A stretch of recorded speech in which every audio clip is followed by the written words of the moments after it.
Bismillahirrahmanirrahim. Assalamualaikum warahmatullahi wabarakatuh.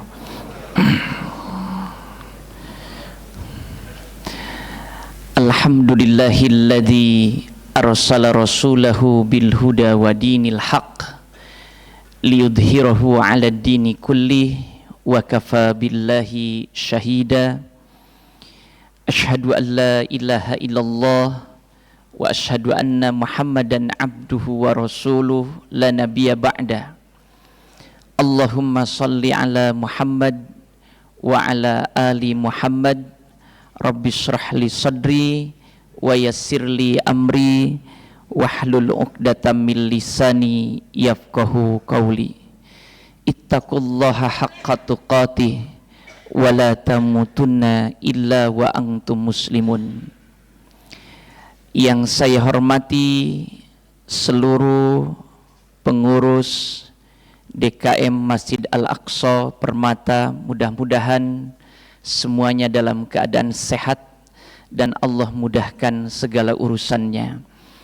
Yang saya hormati seluruh tokoh masyarakat, Pak Haji, Bu Hajah, para bapak, para ibu, para remaja yang hadir pada kesempatan ini. Mudah-mudahan kita semua Allah berikan kesehatan dan Allah berikan keistiqomahan. Amin ya Allah ya Rabbal Alamin. Segala puji bagi Allah yang telah memberikan kita nikmat iman, yang telah memberikan kita nikmat Islam, yang telah memberikan kita nikmat panjang umur, yang telah memberikan kita nikmat yaitu bisa menunaikan ibadah saum pada bulan suci Ramadan. Mudah-mudahan apa yang telah kita tunaikan dari saum Ramadan, dari qiyamul lail, salat tarawihnya, dari tilawatul Quran, mungkin dari infaknya, ini menjadi wasilah kita mendapatkan ampunan dari Allah Subhanahu wa taala. Ini menjadi wasilah kita mendapatkan kasih sayang dari Allah Subhanahu wa taala, dan kelak kita yaitu bersama Rasulnya baginda Muhammad sallallahu alaihi wasallam. Para bapak, para ibu, adik-adik jamaah Masjid Al-Aqsa yang Allah muliakan, alhamdulillah atas izin Allah pada malam ini, berarti malam yang keberapa nih para bapak, para ibu kita? Malam yang ke-18 ya, Masya Allah. Tidak terasa, patut bersyukur kita semua diberikan kekuatan, karena tidak sedikit saudara kita dalam pekan pertama masih bersama dengan kita melaksanakan sholat tarawih, ternyata malam ini sudah tiada karena dipanggil oleh Allah Subhanahu wa taala. Tidak sedikit tetangga kita, saudara-saudara kita yang bersama-sama dengan kita, ternyata pada malam ini sudah tidak bersama kita karena Allah telah memanggilnya. Oleh karenanya, ini merupakan kesempatan yang luar biasa, kenikmatan yang luar biasa. Mari kita gunakan sebaik-baiknya sampai akhir pada bulan suci Ramadan ini dengan amalan-amalan yang terbaik insyaallah. Bersyukur kepada Allah, mungkin pada bulan suci Ramadan ini ada saudara-saudara kita yang kebanjiran sehingga tidak bisa melaksanakan ibadah pada bulan suci Ramadan ini dengan maksimal. Oleh karenanya, kita yang alhamdulillah masjid kita begitu kokoh, masjid kita begitu nyaman, ini merupakan tanda syukur kita yang harus kita maksimalkan dalam rangka mendekatkan diri kepada Allah Subhanahu wa taala. Begitupun kita tidak lupa ada saudara-saudara kita yang pada bulan suci Ramadan bukan hanya menahan lapar dan haus sejak imsak sampai berbuka puasa, tetapi ada saudara kita mungkin sepanjang hari, sepanjang malam menahan haus dan lapar karena memang kekurangan makanan, kekurangan minuman. Salah satunya adalah saudara-saudara kita di Gaza. Tidak sedikit ada informasi saudara-saudara kita di sana, yaitu wafat karena kekurangan gizi, kekurangan makanan, kekurangan minuman. Maka dengan Universitas Ramadan ini harus menjadi wasilah kita meningkatkan kepedulian kita terhadap sesama, insya Allah. Para bapak, para ibu yang Allah muliakan, ini kultum ya, Masya Allah. Kultum itu apa para bapak, para ibu? Kuliah, terserah antum. Masya Allah, Pak Haji ya. Pokoknya kalau sudah habis waktunya, Pak Haji tolong dehem, oke? Para bapak, para ibu yang Allah muliakan, pada kesempatan ini saya diberikan amanah untuk menyampaikan salah satu tema, yang mana temanya adalah mengenai tentang sirah sahabah. Kita sebagai mukmin, kita selaku muslim, generasi kita, tentunya kita menginginkan yang dijadikan idola, yang dijadikan panutan, yang dijadikan contoh selain Rasul, para Rasul. Tetapi yang dijadikan kita idola, yang harus dijadikan idola oleh generasi kita, salah satunya adalah dengan mempelajari sejarahnya para sahabat. Pada kesempatan ini saya ingin menyampaikan ada nama salah satu sahabat yang sering kita dengar, dan mudah-mudahan dengan kita mengulang-ulang tentang sirahnya, tentang perjalanan hidupnya, menjadi pelajaran bagi kita. Salah satu sahabat yang mana sahabat ini berarti manusia yang hidup bersama Rasulullah dan beriman. Salah satunya adalah ada yang bernama sahabat Thalhah bin Ubaidillah. Siapa Thalhah bin Ubaidillah ini? Thalhah ini nama ibunya adalah yang sering kita dengar, yaitu As-Sa'bah. Dan ternyata Thalhah bin Ubaidillah ini hidup di keluarga yang mana keluarganya semuanya menyembah berhala. Ibunya, ayahnya, keluarganya, lingkungannya, semuanya menyembah berhala.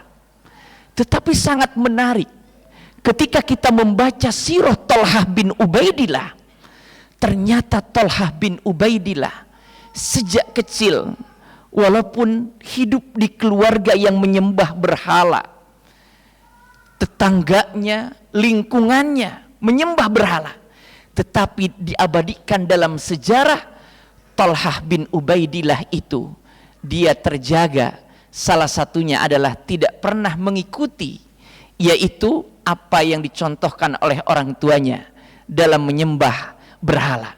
Secara tidak langsung, kalau kita baca surah Luqman, di dalam surah Luqman itu ada sebuah ayat, kalian harus menaati kedua orang tua, tetapi harus objektif.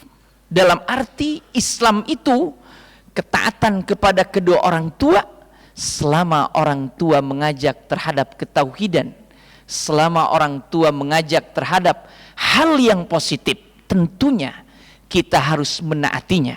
Tetapi ketika orang tua yaitu mengajarkan atau mencontohkan dalam menyekutukan Allah, ini adalah pelajaran dari Thalhah bin Ubaidillah. Salah satunya adalah harus objektif. Kita yaitu tidak mengikuti, menolak dengan baik-baik. Yang kedua, kalau kita lihat Thalhah bin Ubaidillah memang dibesarkan dari keluarga, dikatakan dalam sirah sahabahnya, yaitu dari keluarga, dilahirkan dari keluarga bangsawan, para pembesar Quraisy ketika itu. Jadi Thalhah bin Ubaidillah memang hidup dari keluarga yang terpandang. Mungkin kalau bahasa sekarang, dilahirkan dari orang tua sebagai seorang tokoh gitu. Tetapi luar biasa kalau kita lihat di dalam sirah sahabah Thalhah bin Ubaidillah ini, luar biasa tumbuh besar dengan pergaulan yang positif, memiliki terjaga, memiliki prinsip yang baik. Dan ternyata beranjak dewasa, salah satu yaitu minat bakat, passion yang dimiliki oleh Thalhah bin Ubaidillah. Salah satunya adalah ketika mulai beranjak dewasa remaja, Thalhah bin Ubaidillah memiliki kesemangatan. Salah satunya adalah dalam entrepreneur, dalam berdagang. Dikisahkan salah satunya Thalhah bin Ubaidillah senang untuk berdagang dari Mekah yaitu ke negeri Syam. Berarti apa para bapak para ibu? Kalau sekarang itu negeri Syam itu apa ya? Ada dikatakan negeri Syam itu antara 4 negara. Negeri Syam itu Palestina, Suriah, Yordan, kemudian satu lagi apa ya? Libanon. Nah, jadi negeri Syam saat ini antara 4 negara itu. Dan ternyata diabadikan dalam sirah sahabah. Ketika itu belum ada kendaraan kayak sekarang Pak Haji ya, belum ada pesawat, belum ada kereta cepat. Ketika itu katanya Thalhah bin Ubaidillah remaja, seorang remaja tetapi memiliki kesemangatan dalam berbisnis, dalam berdagang. Naik unta dari Mekah ke negeri Syam, perjalanannya itu adalah 1 bulan. Masya Allah. Kira-kira kalau sekarang naik mobil atau naik kendaraan perjalanan 1 bulan, insya Allah keliling Indonesia Pak Haji ya, Masya Allah. Tetapi ketika itu perjalanan 1 bulan naik unta, yaitu dari negeri Mekah ke negeri Syam untuk berbisnis. Thalhah bin Ubaidillah secara tidak langsung, salah satu pelajaran positif dari sirah sahabat Thalhah bin Ubaidillah, pelajaran bagi kita, ternyata dari sirah orang besar dari sejarah para sahabat itu mayoritas pedagang secara tidak langsung. Dan Rasul pun ternyata dalam sejarahnya usia 12 tahun sudah diajarkan oleh pamannya yaitu Abu Thalib untuk ekspor impor secara tidak langsung. Salah satu sunnah yang tidak boleh terlupakan ketika kita memiliki generasi yang memiliki minat bakat dalam bisnis, maka harus kita dorong, harus kita yaitu ajarkan. Masya Allah. Yang berikutnya, ternyata Thalhah bin Ubaidillah ketika itu belum mengucapkan 2 kalimat syahadat. Ketika dia berdagang ke negeri Syam, dia berbisnis ke negeri Syam, awal-awal itu dia belum mengucapkan 2 kalimat syahadat. Ternyata di negeri Syam itu ada seorang pendeta. Kata seorang pendeta, siapa di antara kalian yang aslinya orang Mekah? Kata pendeta tersebut. Ternyata yang mengangkat tangan itu adalah Thalhah bin Ubaidillah. Wahai pendeta, saya yang asli orang Mekah, saya datang ke negeri Syam ini adalah untuk berdagang. Wahai Thalhah, kata pendeta, apakah kamu sudah mendengar bahwasannya ada nabi yang terakhir yang bernama Ahmad yang membawa visi misi, salah satunya adalah untuk mengesahkan Allah Subhanahu wa taala. Dia memiliki sifat yang terkenal yang namanya Al-Amin, yaitu terpercaya, sehingga Khadijah yaitu terpikat karena kejujurannya. Thalhah bin Ubaidillah merasa yaitu terpancing untuk segera kembali pulang kampung, karena setelah beberapa tahun tinggal di negeri Syam, Thalhah bin Ubaidillah itu belum mendengar akan ada nabi terakhir yang bernama Ahmad gitu ya, yang bernama Muhammad. Masya Allah. Maka kata pendeta tersebut, Thalhah, Anda yang tinggal sekarang di negeri Syam jangan disia-siakan, segera kembali pulang kampung dulu dah untuk ketemu dengan Ahmad tadi. Masya Allah. Ternyata Thalhah bin Ubaidillah sedang semangat-semangatnya yaitu untuk berdagang di negeri Syam. Dia mendengar ada seorang Nabi terakhir yang bernama Ahmad. Dan di akhirnya Thalhah bin Ubaidillah itu pulang dulu ke negeri Mekah gitu ya. Akhirnya Thalhah itu singkat cerita sampai ke Mekah. Dan kata Thalhah bertanya kepada kedua orang tuanya, wahai bunda, wahai ummi gitu ya, wahai ibu, ada informasi apa yang didapatkan ibu terakhir ini di kampung kita, kalau bahasa kita begitu ya. Kata ibundanya, salah satu informasi yang lagi sedang viral kalau bahasa sekarang gitu ya, ada informasi Nabi terakhir yang bernama Ahmad atau Muhammad, yang mana dia membawa risalah, mengajak tokoh-tokoh pembesar yang ada di Mekah ini dari Bani Quraisy untuk mengesahkan Allah Subhanahu wa taala. Oh, seperti itu. Kata bundanya, salah satu yang sudah beriman mengikuti jejak langkah ajaran Muhammad, ternyata itu adalah Abu Bakar As-Siddiq, kata ibunya. Oh, kata Thalhah bin Ubaidillah dalam hatinya, oh pantes, karena Abu Bakar As-Siddiq itu orang benar, orang yang integritasnya, akhlaknya baik, pasti ketika diajak dalam kebaikan itu pasti mengikuti gitu. Dengan diam-diam ternyata Thalhah bin Ubaidillah itu silaturahmi kepada Abu Bakar As-Siddiq kalau bahasa sekarang ya. Ketemulah dengan Abu Bakar As-Siddiq. Akhirnya Thalhah bin Ubaidillah komunikasi, ngobrol gitu ya. Ada apa? Wahai Abu Bakar As-Siddiq, Muhammad itu siapa? Ahmad ini siapa? Gitu. Kata Abu Bakar As-Siddiq singkat cerita, Muhammad ini adalah utusan Allah yang diutus oleh Allah untuk menyampaikan risalah. Salah satu yang saya akan sampaikan bagaimana Muhammad mendapatkan wahyu.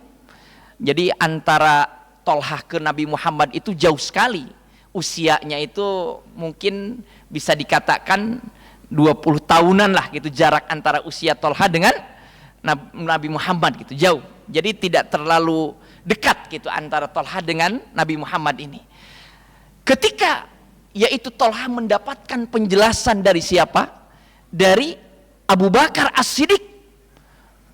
Yaitu Thalhah semakin yakin apa yang dibawa oleh Muhammad ini adalah suatu kebenaran, suatu risalah kebenaran. Akhirnya Thalhah itu mengucapkan 2 kalimat syahadat, yaitu dengan wasilah, yaitu berdiskusi dengan Abu Bakar As-Siddiq. Akhirnya menemui Nabi Muhammad Shallallahu Alaihi Wasallam.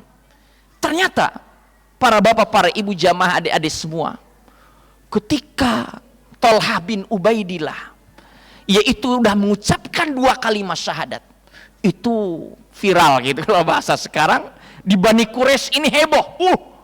Ini Thalhah sekarang udah mengikuti ajaran Muhammad. Dan ternyata ibunya pun mendengar seperti itu.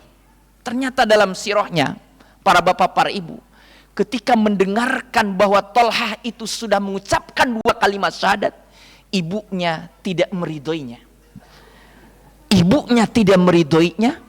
Ibunya mengingatkan pelan-pelan, jangan Thalhah, jangan mengikuti ajaran Muhammad. Sudah, ikuti ajaran nenek moyang kita yang menyembah berhala. Tetapi Thalhah ternyata tetap dia kokoh dengan ketauhidannya, dengan keimanannya luar biasa.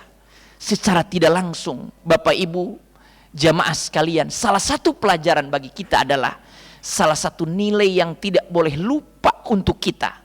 Sejak dini tanamkan nilai-nilai ketauhidan.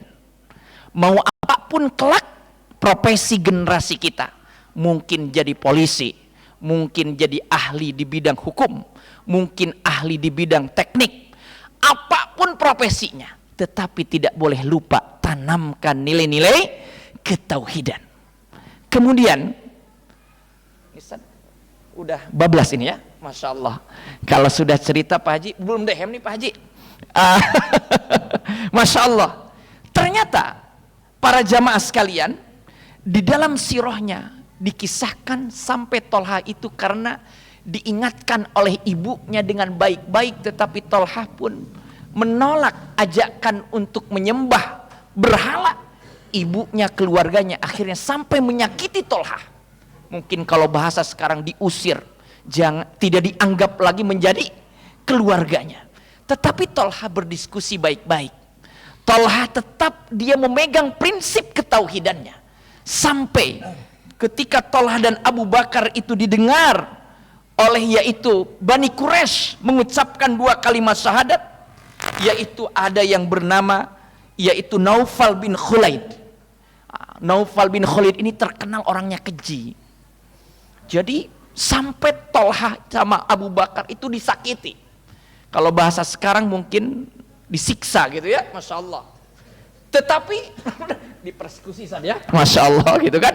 Tetapi tetap Tolha bin Ubaidillah, dia yaitu menjadi generasi muda yang tetap yaitu semangat untuk menjaga nilai-nilai ketauhidan. Masya Allah, udah lebih 10 menit ya. Kemudian salah satu pelajaran besar dari Tolha bin Ubaidillah ini, ternyata Tolha ini adalah salah satu sahabat yang betul-betul setia dengan Rasulullah dengan menjaga ketauhidannya. Salah satu menjaga bukti kesetiaan, nilai-nilai keimanan yang dipegang oleh Tolha. Tolha pernah mengikuti Rasulullah ketika perang Uhud, terkenal ya, Masya Allah. Perang Uhud ini, Masya Allah, salah satu yang sering kita dengar, kata Rasulullah, wahai sahabat, ada yang ditugaskan di bukit Uhud ini, di atas. Sahabat tidak boleh pindah sebelum ada perintah, sebelum ada instruksi, gitu ya. Ternyata, singkat cerita, para sahabat itu tergoda dengan gonimah, rampasan perang. Di bawah, kata pasukan pemanah di atas, di bawah para sahabat, teman-teman kita udah mau ngambil rampasan perang gonimah. Memang ketika itu sudah mau menang gitu. Ternyata sahabat yang di atas yang ditugaskan oleh Rasulullah untuk jaga di atas gunung itu tergoda, akhirnya turun untuk bareng-bareng ngambil rampasan perang. Akhirnya kufar Quraisy ketika itu naik dari bawah ke atas dan memanahi kaum muslimin dari atas. Ternyata Tolha bin Ubaidillah dalam sejarahnya salah satu sahabat yang mana tidak goyah dia untuk menjaga Rasulullah. Ketika serangan kufar Quraisy, ketika perang Uhud bertubi-tubi, karena tadi penjaga pemanah yang dari atas itu tidak mengikuti instruksi Rasulullah, akhirnya diabadikan dalam sejarah itu. Rasulullah pun yaitu, mohon maaf, luka sampai giginya, sampai jidatnya luka. Kemudian Tolha pun luka karena tangan kirinya betul-betul ingin menjaga Rasulullah, tangan kanannya sambil memegang senjata juga gitu. Masya Allah. Tolha itu sampai diabadikan, kata Rasulullah Shallallahu Alaihi Wasallam, saking betul-betul yaitu komitmen untuk menjaga agama Allah dan untuk setia bersama Rasulullah. Tolha bin Ubaidillah, Masya Allah, kata Rasulullah, kalau kalian ingin menyaksikan siapa di antara sahabat yang dijanjikan akan masuk surga dan syahid dalam keadaan masih hidup, dialah Tolha bin Ubaidillah. Dalam arti Ramadan ini salah satu pelajaran bagi kita, peran apa yang kita lakukan untuk menjaga agama Allah ini. Maka mungkin salah satu peran kita, bagaimana generasi kita tanamkan nilai-nilai ketauhidan sejak dini. Yang kedua, salah satu nilai yang kita ambil pelajaran adalah bagaimana generasi kita ini harus objektif ketika itu al-haq, walaupun berseberangan dengan kedua orang tuanya, dia harus berani memegang al-haq tersebut dengan berdiskusi dengan baik-baik. Dan ternyata hadirin para jamaah, salah satu sejarah yang terakhir di dalam sirah sahabat tentang Tolha bin Ubaidillah, salah satu bukti kedermawanan Tolha bin Ubaidillah, pernah mendapatkan rizki 700.000 dinar. Tolha bin Ubaidillah sedih, kata istrinya, kenapa ayah sedih? Aku bingung ini, mendapatkan rizki 700.000 dinar untuk apa ini?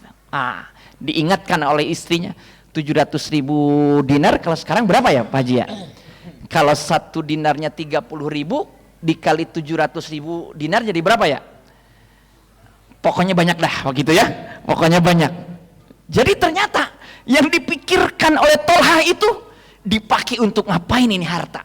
Ternyata kata istrinya, wahai ayah, ingat orang-orang terdekat di sekeliling kita, di sekitaran kita, ada nggak yang berhak untuk menerima itu? Oh iya, dawil kurba, dibagikan hartanya itu dari Hadramaut dalam sirah sahabahnya, sehingga ketika sudah dibagikan hartanya 700 yaitu dirham ini diinfakkan, luar biasa, menjadikan berseri-seri. Ini bukti sejarah bahwa dalam Islam itu kaya bukan untuk hanya memperkaya diri dan untuk keluarga kita saja, tetapi kita harus senang berbagi. Pada bulan suci Ramadan ini adalah momentum kita untuk senang berbagi terhadap sesama, insya Allah. Mudah-mudahan walaupun ini masih banyak sirah dari Tolha bin Ubaidillah ini, setidaknya kita mendapatkan pelajaran yang luar biasa bagaimana Ramadan ini momentum kita untuk memperkuat ketauhidan kita,